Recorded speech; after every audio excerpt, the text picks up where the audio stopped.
Hello everyone, स्वागत है आपका हमारे इस यूट्यूब चैनल पर। आप देख रहे हैं हमारा channel Mahadev future point coaching classes. आज हम लोग पढ़ेंगे क्लास 10 की साइंस में चैप्टर 5। ओके, क्या पढ़ेंगे? क्लास 10 की साइंस में चैप्टर 5 पढ़ेंगे, जिसका नाम है तत्वों का वर्गीकरण एवं गुणों में आवर्तता। Okay, classification of elements and periodicity in properties. यह टॉपिक हमारा क्लास 11th की केमिस्ट्री में भी है और क्लास 10th की साइंस में भी। ओके, यह टॉपिक हमारे लिए वेरी इंपॉर्टेंट है। ओके, और आपने अभी तक हमारे चैनल को सब्सक्राइब नहीं किया है तो सब्सक्राइब भी कर ले, साथ में घंटी का बटन भी दबा दें और साथ में हमारी वीडियो को लाइक भी करें। ओके, यह टॉपिक हमें बहुत ही अच्छे से, बहुत ही सरल तरीके से पढ़ना है। तो चलिए हम लोग अपना टॉपिक स्टार्ट करते हैं। हमारा पहला क्वेश्चन है, न्यूलैंड का अष्टक नियम क्या है? उदाहरण दीजिए। ओके, क्वेश्चन क्या है? न्यूलैंड का अष्टक नियम क्या है? उदाहरण दीजिए। ओके, तो देखो, न्यूलैंड का अष्टक नियम सन 1865 में वैज्ञानिक न्यूलैंड ने दिया था। ओके, किसने दिया था? वैज्ञानिक न्यूलैंड ने दिया था। तो देखो, सन 1865 में वैज्ञानिक न्यूलैंड ने बढ़ती हुई परमाणु भार के आधार पर एक नियम प्रस्तुत किया, जिसे न्यूलैंड का अष्टक नियम कहते हैं। ओके, स्टार्टिंग में हमें क्या लिखना है? सन 1865 में वैज्ञानिक न्यूलैंड ने बढ़ती हुई परमाणु भार के आधार पर एक नियम प्रस्तुत किया, जिसे न्यूलैंड का अष्टक नियम कहते हैं। ओके, फिर इसके बाद लिखना है आपको इस नियमानुसार। ओके, इस नियम के अनुसार डैश करके अगली लाइन से लिखेंगे। ओके, इन्वर्टेड कॉमा में लिखा जाता है नियम। ओके, तो इन्वर्टेड कॉमा में लिखना है आपको। क्या लिखना है? देखो, इतना तो आया समझ में। इतना क्या लिखना है आपको? सन 1865 में वैज्ञानिक न्यूलैंड ने बढ़ती हुई परमाणु भार के आधार पर एक नियम प्रस्तुत किया, जिसे न्यूलैंड का अष्टक नियम कहते हैं। अब देखो, अष्टक से मतलब है 8। कितने परमाणु रहेंगे इसमें? 8 परमाणु रहेंगे। देखो कैसे, देखो, जिस प्रकार संगीत में 8 स्वर होते हैं, संगीत में कितने होते हैं? 8 स्वर। कौन कौन? देखो, सा, रे, गा, मा, पा, धा, नी, सा। ओके, देखो, संगीत के 8 स्वर है, 1 2 3 4 5 6 7 8। ओके, इसी प्रकार हमारे क्या तत्व में 8। ओके, तो देखो, जिस प्रकार संगीत के 8 स्वरों में पहला स्वर 8वें स्वर से संबंध रखता है। देखो यहाँ पर पहला स्वर क्या है? सा, और लास्ट वाला स्वर क्या है? सा है। ओके, तो देखो, जिस प्रकार संगीत के 8 स्वरों में पहला स्वर 8वें स्वर से गुण में संबंध रखता है, ठीक उसी प्रकार जब तत्वों को बढ़ती हुई परमाणु भार के आधार पर रखा जाता है, तो पहला तत्व 8वें तत्व से गुण में संबंध रखता है। अब देखो कौन कौन है इसमें? Lithium. Okay, lithium, beryllium, boron और कार्बन, नाइट्रोजन, ऑक्सीजन, फ्लोरीन और यहाँ पे सोडियम। ओके, तो देखो, इसमें नियोन आता है तो नियोन को नहीं लिखा जाता, वो क्या है? शून्य वर्ग का तत्व है, इसलिए नियोन के बाद सोडियम आ जाएगा। ओके, तो देखो यहाँ पर, अब देखो इसमें कितने हुआ? 8 तत्व होगा, 1 2 3 4 5 6 7 8। हो गया ना? तो देखो, जिस प्रकार संगीत के 8 स्वरों में पहला स्वर 8वें स्वर से संबंध रखता है, ठीक उसी प्रकार जब तत्वों को बढ़ती हुई परमाणु भार के आधार पर रखा जाता है, तो पहला तत्व 8वें तत्व से गुण में संबंध रखता है। ओके, तो देखो यहाँ पर कितने स्वर हैं? यहाँ पर 8, 1 2 3 4 5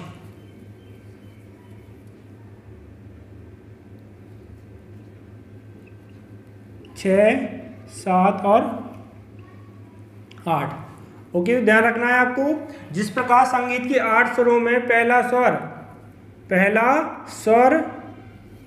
8वें स्वर से संबंध रखता है, ठीक उसी प्रकार जब तत्वों को बढ़ती परमाणु भार के आधार पर रखा जाता है, तो पहला तत्व 8वें तत्व से गुण में संबंध रखता है। ओके, यह हमारा क्या है? न्यूलैंड का अष्टक नियम है। ओके, एक बार फिर से बता रहे हैं हम स्टार्टिंग से। सन 1865 में वैज्ञानिक न्यूलैंड ने, ओके, सन 1865 में वैज्ञानिक न्यूलैंड ने बढ़ती हुई तत्वों के बढ़ती परमाणु भार के आधार पर एक नियम प्रस्तुत किया जिसे न्यूलैंड का अष्टक नियम कहते हैं। इस नियम के अनुसार, ओके, फिर लिखेंगे क्या, जिस प्रकार संगीत के 8 स्वरों में पहला स्वर 8वें स्वर से संबंध रखता है, देखो यहाँ पर सा और यहाँ पर सा, तो देखो गुण में संबंध है सा सा।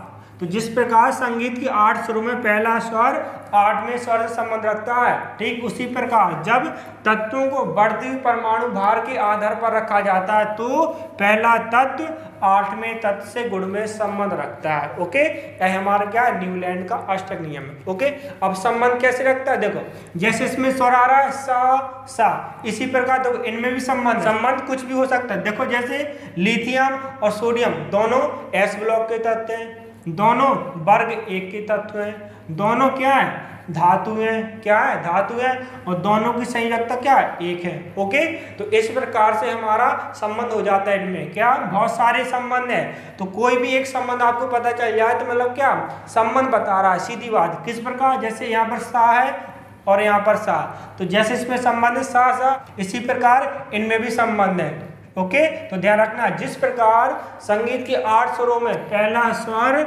8वें स्वर से संबंध रखता है, ठीक उसी प्रकार जब तत्वों को बढ़ती परमाणु भार के आधार पर रखा जाता है तो पहला तत्व 8वें तत्व से गुण में संबंध रखता है। ओके, क्लियर है, समझ में आया होगा आपको। एक बार फिर समझ लो, सन 1865 में वैज्ञानिक न्यूलैंड ने तत्वों के बढ़ती हुई परमाणु भार के आधार पर एक नियम प्रस्तुत किया जिसे न्यूलैंड का अष्टक नियम कहते हैं। इस नियम के अनुसार जिस प्रकार संगीत के 8 स्वरों में पहला स्वर 8वें स्वर से संबंध रखता है, ठीक उसी प्रकार जब तत्वों को बढ़ती हुई परमाणु भार के आधार पर रखा जाता है तो पहला तत्व 8वें तत्व से गुण में संबंध रखता है। ओके, तो यह हमारा न्यूलैंड का अष्टक नियम पूरा हो गया। संबंध क्या था वो हमने बता दिया। देखो इस क्वेश्चन में केवल नियम पूछ रहा है तो हमें केवल नियम लिखना है, संबंध उसमें नहीं लिखना है। तो जैसे हमने संबंध बता भी दिया तो वो आपकी जानकारी के लिए हो गया। हमने क्या बताया, दोनों एस ब्लॉक के तत्व हैं, दोनों वर्ग 1 के तत्व हैं, दोनों क्षार धातु या धातु है और दोनों की संयोजकता +1 होती। ओके, तो इस प्रकार से इनमें क्या संबंध है। ओके, बाकी हमें इनमें लिखना नहीं संबंध क्या है, बस इसमें हमें नियम लिखना है जो क्वेश्चन में पूछ रहा था। तो नियम हमने आपको बता दिया। ओके, तो ध्यान रखना है सारेगामा पाधानीसा से ध्यान रखना है कि जिस प्रकार संगीत के 8 स्वर में पहला स्वर 8वें स्वर से संबंध रखता है, ठीक उसी प्रकार जब तत्वों को बढ़ती परमाणु भार के आधार पर रखा जाता है तो पहला तत्व 8वें तत्व से गुण में संबंध रखता है। ओके, अब इसके बाद देखते हैं अगला क्वेश्चन।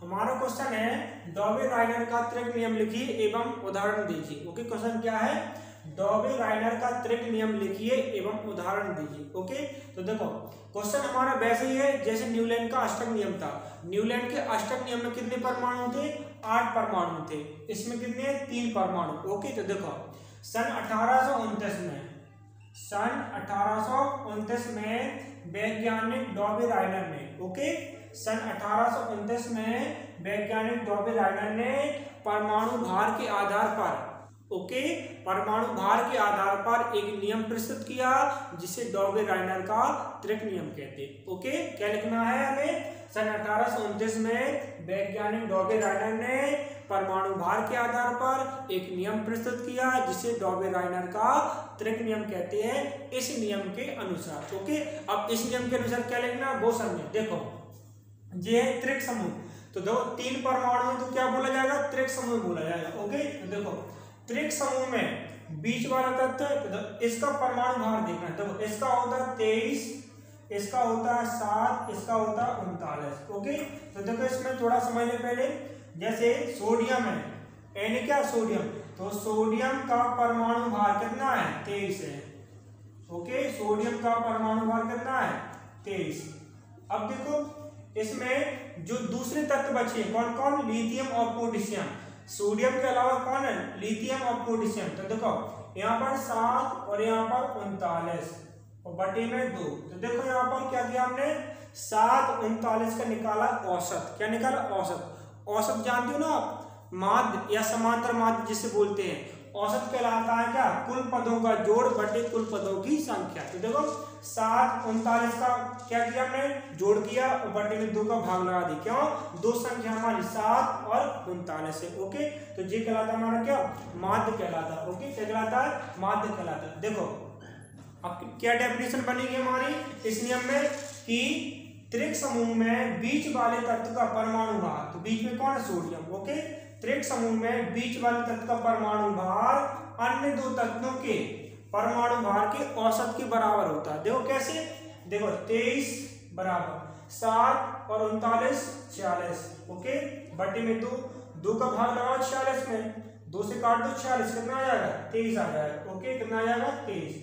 तो देखो यहाँ पर तो 30 बराबर 23, तो क्या मिला, यानी बीच वाले तत्व का परमाणु भार अन्य दो तत्वों के परमाणु भार के औसत के बराबर होता है। देखो औसत निकाला, 7 39 का क्या निकाल, औसत, तो बटे में 2 आ जाएगा, क्यों, दो संख्या हमारी 7 और 39 बटे 2, जोड़ा 7 39 46, तो 2 का लगाया भाग, तो 23 बराबर 23 आ गया। ओके, तो डेफिनेशन क्या हमारी कि बीच वाले तत्व का परमाणु भार अन्य दो तत्वों के परमाणु भार के औसत के बराबर होता है। ओके, फिर से समझ लो, सन 1829 में वैज्ञानिक डॉबी रायडर ने परमाणु भार के आधार पर एक नियम प्रस्तुत किया जिसे डॉबी रायडर का त्रिक नियम कहते हैं। इस नियम के अनुसार, ओके, इस नियम के अनुसार क्या लिखना है, त्रिक समूह में बीच वाले तत्व का परमाणु भार अन्य दो तत्वों के परमाणु भार के औसत के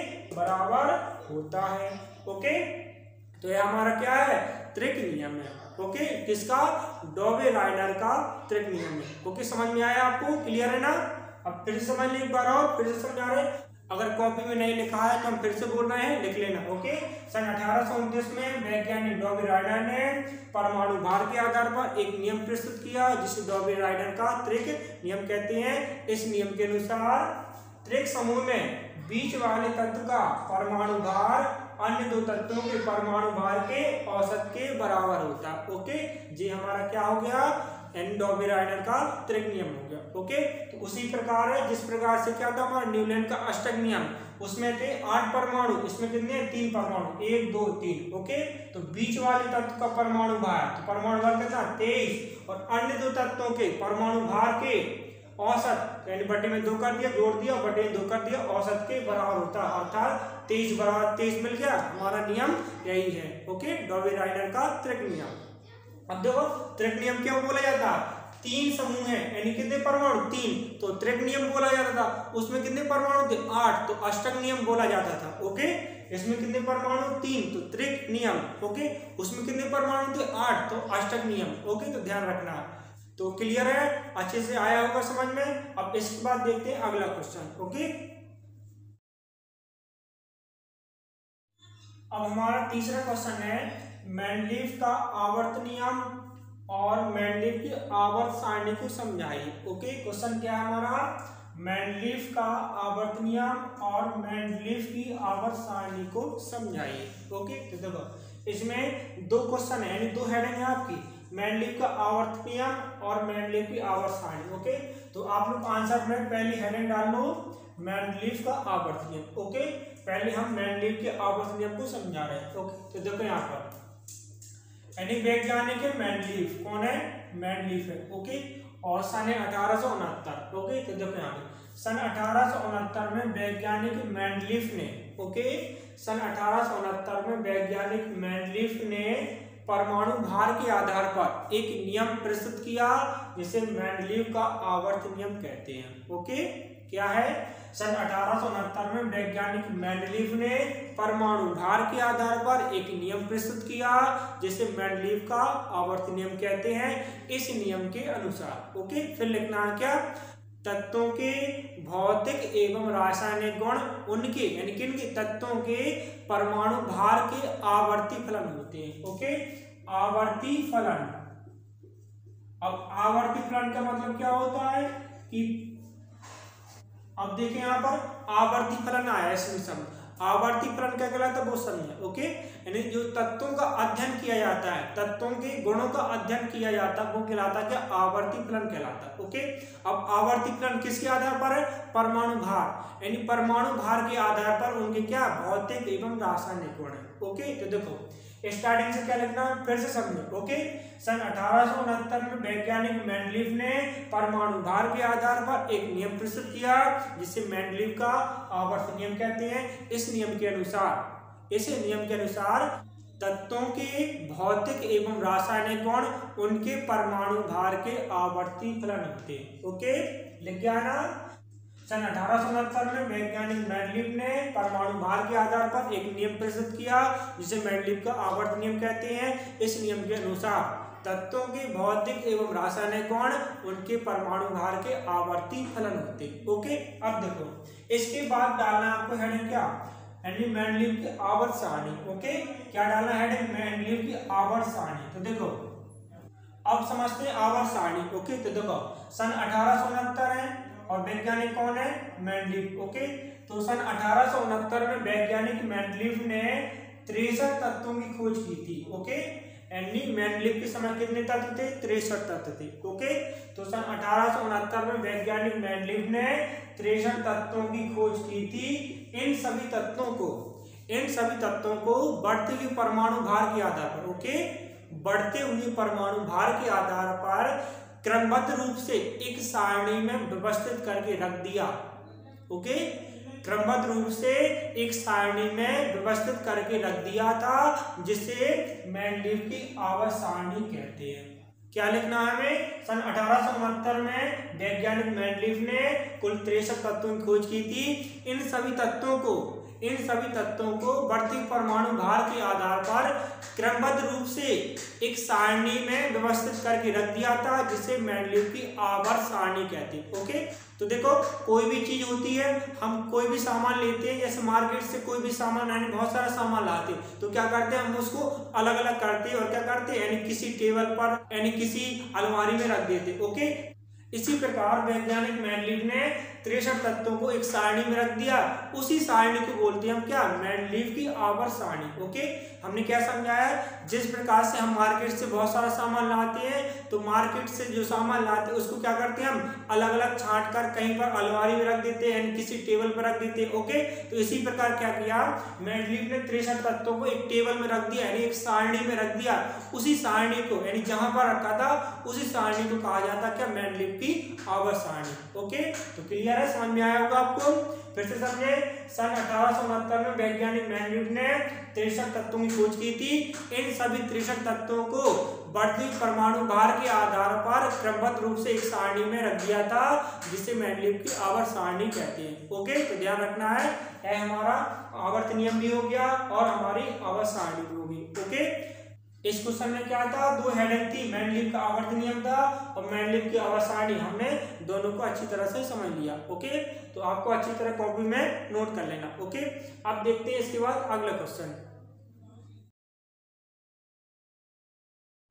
हमारा क्वेश्चन है आधुनिक आवर्त नियम एवं आधुनिक आवर्त सारणी को समझाइए। ओके, क्वेश्चन क्या है, आधुनिक आवर्त नियम एवं आधुनिक आवर्त सारणी को समझाइए। ओके, तो देखो जिस प्रकार से अभी हमने मेंडलीव का आवर्त नियम पढ़ा और मेंडलीव की आवर्त सारणी पढ़ी, इसी प्रकार हमारा आधुनिक आवर्त नियम। ओके, देखो उसमें था परमाणु भार, इसमें परमाणु क्रमांक। ओके, देखो दोनों नियम एक जैसे हैं, बस एक शब्द का हेर फेर है। ओके, उसमें था परमाणु भार, इसमें परमाणु क्रमांक। ओके, इतना ध्यान रखना है। तो देखो आपकी दो हेडिंग है, आधुनिक आवर्त नियम और आधुनिक आवर्त सारणी। तो आप लोग पहली हेडिंग डाल लीजिए आधुनिक आवर्त नियम। ओके, इसको समझते हैं। तो देखो सन 1913 में वैज्ञानिक थे मोसले। ओके, कौन थे, मोसले।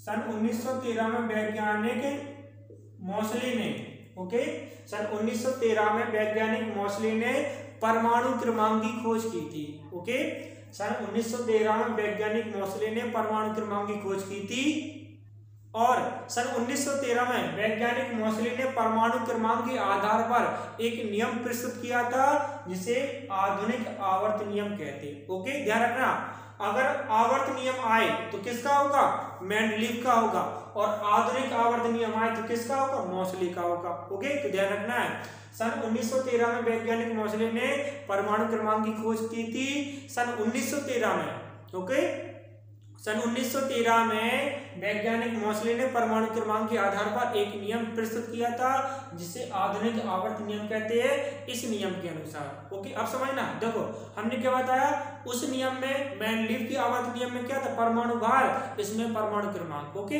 तो इस नियम के अनुसार क्या लिखना है, तत्वों के भौतिक एवं रासायनिक गुण उनके परमाणु क्रमांक के आवर्ती फलन होते हैं। ओके, तत्वों के भौतिक एवं रासायनिक गुण उनके परमाणु क्रमांक के आवर्ती फलन होते हैं। ओके, तो हमारा यह क्या, आधुनिक आवर्त नियम। ओके, फिर से समझ लो, सन 1913 में वैज्ञानिक मोसले ने परमाणु क्रमांक की खोज की थी। ओके, फिर क्या किया था इसके बाद, यानी सन 1913 में वैज्ञानिक मोसले ने परमाणु क्रमांक के आधार पर एक नियम प्रस्तुत किया था जिसे आधुनिक आवर्त नियम कहते हैं। इस नियम के अनुसार तत्वों के भौतिक एवं रासायनिक गुण उनके परमाणु क्रमांक के आवर्ती फलन होते हैं। ओके, क्लियर है, समझ में आया होगा अच्छे से। सन 1913 में वैज्ञानिक मोसले ने परमाणु क्रमांक की खोज की थी और सन 1913 में वैज्ञानिक मोसले ने परमाणु क्रमांक के आधार पर एक नियम प्रस्तुत किया था जिसे आधुनिक आवर्त नियम कहते हैं। इस नियम के अनुसार क्या लिखना है, तत्वों के भौतिक एवं रासायनिक गुण उनके परमाणु क्रमांक के आवर्ती फलन होते। ओके, तत्वों के भौतिक एवं रासायनिक गुण उनके परमाणु क्रमांक के आवर्ती फलन होते। ओके, तो यह हमारा क्या हो गया, आधुनिक आवर्त नियम हो गया। ओके, अब इसके बाद आपको क्या लिखना है, आधुनिक आवर्त सारणी लिखना। ओके, क्या लिखना है, आधुनिक आवर्त सारणी लिखना है। तो देखो इसमें क्या लिखना है, सन 1913 में वैज्ञानिक मोसले ने सभी ज्ञात तत्वों को, ओके, हेडिंग डाल लो आप लोग, आधुनिक आवर्त सारणी। अब इसके बाद क्या लिखना है, सन 1913 में वैज्ञानिक मोसले ने सभी ज्ञात तत्वों को बढ़ते हुए परमाणु क्रमांक के आधार पर क्रमबद्ध रूप से एक सारणी में व्यवस्थित करके रख दिया था। उसी सारणी को कहते हैं आधुनिक आवर्त सारणी। ओके, सन 1913 में वैज्ञानिक मोसले ने सभी ज्ञात तत्वों को बढ़ते हुए परमाणु क्रमांक के आधार पर क्रमबद्ध रूप से एक सारणी में व्यवस्थित करके रख दिया था। उसे मोसले की आधुनिक आवर्त सारणी कहते हैं। ओके, और मोसले के साथ साथ और भी वैज्ञानिक थे, बोर वैज्ञानिक, बरी थे। ओके, तो और भी थे, बर्नर, रैंग। तो इस प्रकार से तो ध्यान रखना, जो आधुनिक आवर्त सारणी है, इस आवर्त सारणी को बोर की आधुनिक आवर्त सारणी भी कहते हैं। ओके, तो ध्यान रखना, मोसले की आधुनिक सारणी भी कहलाती है एक, और बोर की भी आधुनिक आवर्त सारणी कहलाती है। ओके, तो वैज्ञानिक बोर है तो वैज्ञानिक बोर की आधुनिक सारणी यही कहलाती है और मोसले की आधुनिक सारणी यही कहलाती है। ओके, तो ध्यान रखना है, हमने क्या बोला, सन 1913 में वैज्ञानिक मोसले ने सभी ज्ञात तत्वों को बढ़ते हुए परमाणु क्रमांक के आधार पर क्रमबद्ध रूप से एक सारणी में व्यवस्थित करके रख दिया था जिसे मोसले की आधुनिक आवर्त सारणी कहते हैं। ओके, समझ में आया ना। सन 1913 में फिर से समझ लो एक बार, अगर नहीं लिखा है तो लिख लो। सन 1913 में वैज्ञानिक मोसले ने सभी ज्ञात तत्वों को बढ़ती हुई परमाणु क्रमांक के आधार पर क्रमबद्ध रूप से एक सारणी में व्यवस्थित करके रख दिया था जिसे मोसले की आधुनिक आवर्त सारणी कहते हैं। ओके, तो आपका आधुनिक आवर्त नियम भी हो गया और आधुनिक आवर्त सारणी होगी। ओके, तो हमने क्या बताया, मेंडलीव का आवर्त नियम है और मेंडलीव की आवर्त सारणी, और आधुनिक आवर्त नियम है और आधुनिक आवर्त सारणी। दोनों क्वेश्चन एक से हैं, बस उसमें क्या है, परमाणु भार, इसमें क्या, परमाणु क्रमांक, इतना ध्यान रखना। ओके, उसमें परमाणु भार, इसमें परमाणु क्रमांक। एक क्वेश्चन यानी एक आंसर आप याद करोगे, दूसरा आंसर आपको ऑटोमेटिक याद हो जाएगा। ओके, तो ध्यान रखना है। अब इसके बाद देखते हैं अगला क्वेश्चन। अब हमारा क्वेश्चन क्या है, आवर्त सारणी और आधुनिक आवर्त सारणी में अंतर स्पष्ट कीजिए। ओके, क्वेश्चन क्या है, आवर्त सारणी और आधुनिक आवर्त सारणी में अंतर स्पष्ट कीजिए। ओके, तो देखो हमने आपको आवर्त सारणी भी पढ़ा दी है और आधुनिक आवर्त सारणी भी पढ़ा दी, आपको इनका अंतर लिखना है। ओके, तो ये अंतर आपको खुद स्वयं लिखना है। ओके। तो क्वेश्चन हमने आपको बोल दिया है, इसका आंसर आपको खुद लिखना। ओके, अंतर कैसे लिखना है, डिवाइड करके एक तरफ डालना है कॉलम में क्या आवर्त सारणी और एक तरफ कॉलम में डालना क्या आधुनिक आवर्त सारणी। ओके, तो आपको यही आंसर स्वयं करना है। ओके, अपने मन से कंप्लीट करना है। तो हमने आपको आवर्त सारणी पढ़ा दी है और आधुनिक आवर्त सारणी पढ़ा दी है। अब इनमें अंतर आपको खुद से लिखना है। ओके, तो आप लोग लिख लेना। ओके, अब इसके बाद देखते हैं अगला क्वेश्चन। हमारा क्वेश्चन क्या है, वर्ग किसे कहते हैं। ओके, तो देखो वर्ग को समूह भी कहते हैं और परिवार के नाम से भी जानते हैं। इसको इंग्लिश में बोलते हैं ग्रुप। ओके, तो देखो जैसे आवर्त सारणी में आपने देखा होगा, इसमें कुछ खड़े हुए कॉलम होते हैं। कैसे होते हैं, खड़े हुए कॉलम होते हैं। ओके, तो खड़े हुए कॉलम को बोलते हैं क्या, ऊर्ध्वाधर बोलते हैं। क्या बोलते हैं, ऊर्ध्वाधर। ओके, जैसे हमारे खंबे होते हैं, खंबे कैसे होते हैं, खड़े होते हैं, तो उन्हीं को बोला जाता है क्या ऊर्ध्वाधर स्तंभ, यानी क्या, यानी ऊर्ध्वाधर खंबे बोला जाता है, यानी खड़े हुए खंबे बोला जाता है। तो देखो आवर्त सारणी में जो ऊर्ध्वाधर स्तंभ होते हैं, यानी जो खड़े हुए स्तंभ होते हैं, उन्हीं को कहते हैं क्या, वर्ग कहते हैं। ओके, तो क्या लिखेंगे हम डेफिनेशन कि आवर्त सारणी में जो ऊर्ध्वाधर स्तंभ होते हैं उन्हें वर्ग कहते हैं। ओके, वर्ग की डेफिनेशन क्या है, आवर्त सारणी में जो ऊर्ध्वाधर स्तंभ होते हैं उन्हें क्या कहते हैं, वर्ग कहते हैं। ओके, तो ध्यान रखना है। अब देखो यानी जो आवर्त सारणी, जो मैनलिपि आवर्त सारणी में है उसमें वर्ग कितने 8 हैं। ओके, वर्ग कितने 8 है, और आधुनिक आवर्त सारणी में वर्ग कितने 18 है। ओके, ध्यान रखना है, इसी में लिख देना है आपको। इसके बाद देखो पहले ये लिखना है आपको, आवर्त सारणी में जो ऊर्ध्वाधर स्तंभ होते हैं उन्हें वर्ग कहते हैं। मैनलिपि आवर्त सारणी में कुल 8 वर्ग हैं, और आधुनिक आवर्त सारणी किसकी थी, मौसली की आधुनिक आवर्त सारणी में कुल 18 वर्ग है। ओके, तो ध्यान रखना है, आवर्त सारणी में कितने वर्ग हैं, कितने वर्ग हैं 8। ओके, और आधुनिक आवर्त सारणी में कितने 18 हैं। आधुनिक आवर्त सारणी में कितने 18 हैं, तो ध्यान रखना है।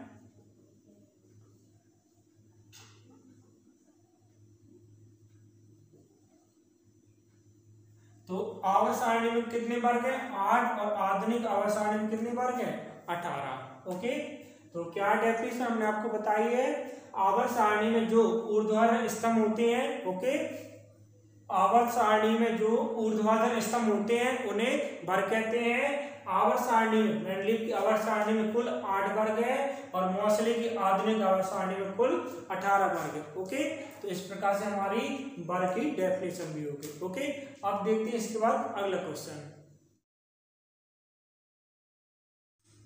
अब हमारे क्वेश्चन है क्या, आवर्त किसे कहते हैं। ओके, क्वेश्चन क्या है, आवर्त किसे कहते हैं। तो देखो आपने आवर्त सारणी में देखा होगा, जो ऊर्ध्वाधर स्तंभ है इन्हें क्या कहते हैं, वर्ग कहते हैं। लेकिन कुछ क्या होती हैं, कुछ पंक्तियां लेटी हुई होती हैं। ओके, कुछ पंक्तियां कैसी होती हैं, लेटी हुई होती हैं।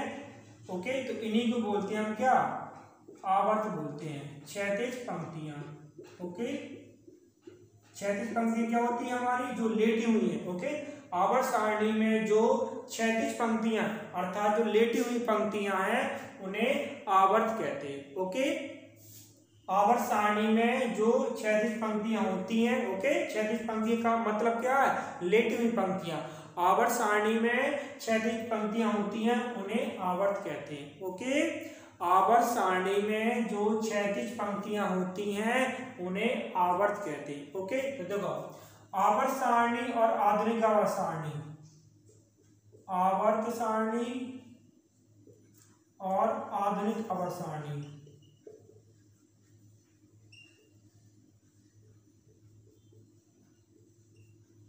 इन दोनों में आवर्तों की संख्या 7 होती है। ओके, ध्यान रखना है, इन दोनों में कितने आवर्त होते हैं, 7 आवर्त होते हैं। तो ध्यान रखना है।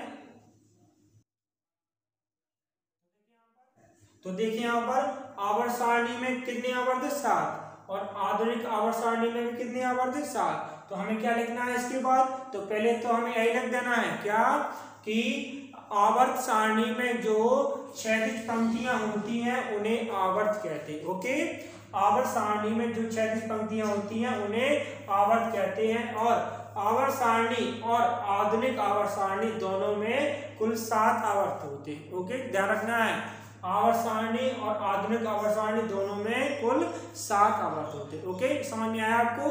वर्ग हमने बता दिया, वर्ग क्या कहलाते हैं? जो ऊर्ध्वाधर स्तंभ होती है वो कहलाते क्या? वर्ग। ओके, जो ऊर्ध्वाधर स्तंभ होते हैं उन्हें बोलते क्या? वर्ग। और जो लेटी हुई पंक्तियां होती हैं, ओके, इस प्रकार से जो लेटी हुई पंक्तियां है ना, इन्हें क्या बोलते हैं? आवर्त बोलते हैं। ओके, जो खड़े हुए स्तंभ होते हैं इन्हें क्या बोलते हैं? वर्ग कहते हैं। तो हमने आपको बता दिया आवर्त सारणी में जो क्षैतिज पंक्तियां होती हैं उन्हें आवर्त कहते हैं। आवर्त सारणी और आधुनिक आवर्त सारणी दोनों में कुल 7 आवर्त होते हैं। ओके, तो ध्यान रखना है आपको अच्छे से। अब देखते हैं इसके बाद अगला क्वेश्चन। अब हमारा क्वेश्चन क्या है? संयोजकता किसे कहते हैं? उदाहरण दीजिए। ओके, क्वेश्चन क्या है?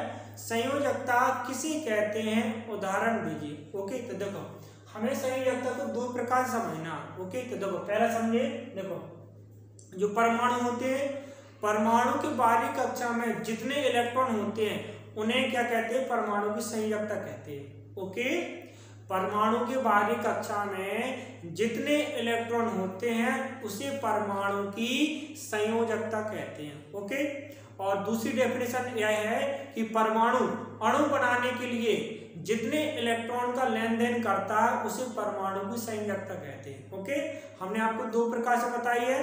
पहली क्या है?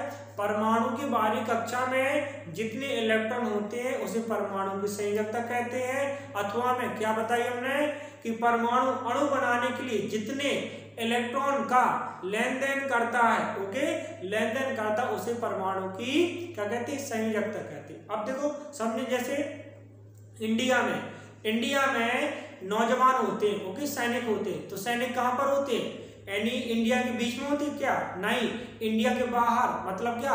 बाहरी कक्षा यानी बॉर्डर पर होते हैं। तो जो बाहरी कक्षा यानी इंडिया के बाहरी कक्षा यानी बॉर्डर में जो सैनिक है उन सैनिक को बोलेंगे हम क्या? संयोजकता। और वही सैनिक क्या करते हैं? लड़ाई में क्या करते हैं? यानी भाग लेते हैं। यानी क्या करते हैं? मतलब सैनिकों में क्या होता है? लेन देन होता रहता है, कुछ उस बॉर्डर पे जाते हैं, कुछ इस बॉर्डर पे आते हैं। ओके, तो हमने क्या बताया? परमाणु की बाहरी कक्षा में जितने इलेक्ट्रॉन होते हैं उसे परमाणु की संयोजकता कहते हैं। और अथवा में क्या बताया? परमाणु अणु बनाने के लिए जितने इलेक्ट्रॉन का लेन देन करता है उसे परमाणु की संयोजकता कहते हैं। ओके, तो देखो उदाहरण में समझे, जैसे सोडियम है, क्या है? सोडियम। तो सोडियम के पास कितने इलेक्ट्रॉन है? 11। कितने हैं? 11। क्यों? क्योंकि इसका परमाणु क्रमांक कितना होता है? 11 होता है। ओके, ध्यान रखना है।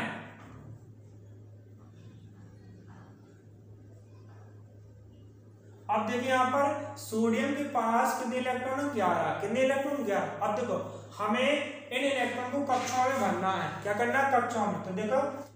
तो देखो यहाँ पर पहली कक्षा में भर जाते 2 इलेक्ट्रॉन, दूसरी कक्षा में 8, तीसरी में 18, चौथी में 32। ओके, ध्यान रखना है, एक क्रम आपको ध्यान रखना है। पहली कक्षा में कितने भरे जाते इलेक्ट्रॉन? 2, दूसरे में 8, तीसरी में 18, चौथी में 32। अब देखो हमारे पास कितने इलेक्ट्रॉन है? 11। कितने इलेक्ट्रॉन है? 11 इलेक्ट्रॉन है। तो 11 इलेक्ट्रॉन भरेंगे कक्षा में। पहली कक्षा में कितने भरेंगे? 2। ओके, कितने भरेंगे? 2। दूसरी में 8। ओके, दूसरी में 8 भर दिए हमने। अब तीसरे में भरते हैं 18। ओके, तीसरे में कितने इलेक्ट्रॉन भरते हैं? 18। अब देखो यहाँ पर हमारे पास कितने हैं? 11। अब यहाँ पर कितने हो गए? 8 2 10। कितने बचा? 1। कितने इलेक्ट्रॉन बचे? 1। तो 1 इलेक्ट्रॉन भर देंगे। ओके, क्या करेंगे? 1 इलेक्ट्रॉन भर देंगे। तो देखो यहाँ पर सोडियम की बाहरी कक्षा में कितने इलेक्ट्रॉन? 1। देखो पहली कक्षा, दूसरी और तीसरी। तो तीसरी कक्षा क्या? सबसे बाहरी है। देखो जी अंदर की कक्षा है, जी क्या? बाहरी कक्षा। तो सोडियम की संयोजकता क्या होगी? 1 होगी। क्यों होगी? क्योंकि सोडियम के बाहरी कक्षा में कितने इलेक्ट्रॉन? 1 है। ओके, ध्यान रखना। हमने क्या बताया कि परमाणु की बाहरी कक्षा में जितने इलेक्ट्रॉन होते हैं उसे परमाणु की संयोजकता कहते हैं। तो कैसे भरना है आपको?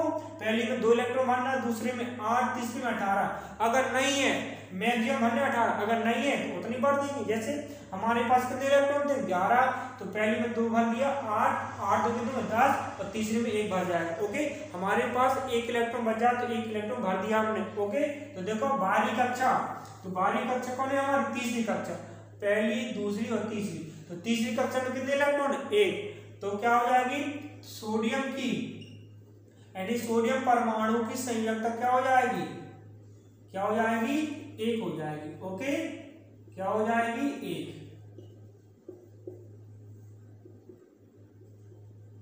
ओके, हमने क्या बताया, जितने परमाणु की 12वीं कक्षा में इलेक्ट्रॉन होते हैं वही उसकी परमाणु की संयोजकता कहलाती है। तो इसकी संयोजकता क्या होगी 1 होगी। तो ध्यान रखना है आपको। अब देखो जैसे ये पहला एग्जाम्पल, अब दूसरा बता रहे हैं हम, दूसरा एग्जाम्पल है जैसे एल्यूमिनियम, क्या है एल्यूमिनियम, जैसे एल्यूमिनियम के पास कितने इलेक्ट्रॉन 13, कितने इलेक्ट्रॉन 13, तो 13 का बनाओ क्या बनेगा, 13 का बनेगा 2 8 3, देखो यहाँ पर 2 8 3, क्यों, पहली कक्षा में 2 इलेक्ट्रॉन भरना है, दूसरे में 8, तीसरे में 18, तो 18 है क्या, नहीं, हमारे पास 13 इलेक्ट्रॉन है, तो पहली कक्षा में भर दिया 2 और दूसरी में 8, तो 8 और 2 कितने हो गए 10, अब कितने बचे 3, 13 है तो 10 भर चुकी दूसरी कक्षा में, तीसरी कक्षा में कितने भरेंगे 3 ही भरेंगे, क्यों, क्योंकि देखो तीसरी कक्षा में 18 भरते हैं, 18 नहीं है तो 3 भर देंगे। ओके, तो एल्यूमिनियम परमाणु की संयोजकता क्या होगी 3 होगी, क्यों, क्योंकि बाहरी कक्षा में जितने इलेक्ट्रॉन होते हैं उसे परमाणु की संयोजकता कहते हैं। ओके, तो हमने बताया 2 प्रकार से डेफिनेशन बताई आपको। पहली क्या बताई, परमाणु की बाहरी कक्षा में जितने इलेक्ट्रॉन होते हैं उसे परमाणु की संयोजकता कहते हैं, या परमाणु अणु बनाने के लिए जितने इलेक्ट्रॉन का लेन देन करता है उसे परमाणु की संयोजकता कहते हैं। ओके, तो ध्यान रखना परमाणु इलेक्ट्रॉनों का लेन देन कितना करता है, 3 इलेक्ट्रॉन था, 3 इलेक्ट्रॉन दे भी सकता और ले भी सकता, 2 इलेक्ट्रॉन दे भी सकता और ले भी सकता, 1 इलेक्ट्रॉन दे भी सकता और ले भी सकता है। तो लेन देन कितने तक होता है 3 तक होता है, 3 से ज्यादा नहीं होता। ओके, तो ध्यान रखना है। तो हमने दूसरी प्रकार से बताया आपको कि इंडिया में जो बॉर्डर पर यानी बाहरी कक्षा, बॉर्डर क्या बाहरी कक्षा यानी सबसे बाहर है, इंडिया में बॉर्डर पर जो सैनिक होते हैं उन्हें बोलते हैं हम क्या, संयोजकता। तो इसी प्रकार तो परमाणु में जो बाहरी कक्षा यानी बॉर्डर पर, बाहरी कक्षा क्या बॉर्डर पर जो इलेक्ट्रॉन रहेंगे उसे कहेंगे क्या, परमाणु की संयोजकता। ओके, तो आपको हमने दोनों प्रकार समझा दिया। ओके, तो आपको अच्छे से कॉपी में नोट कर लेना।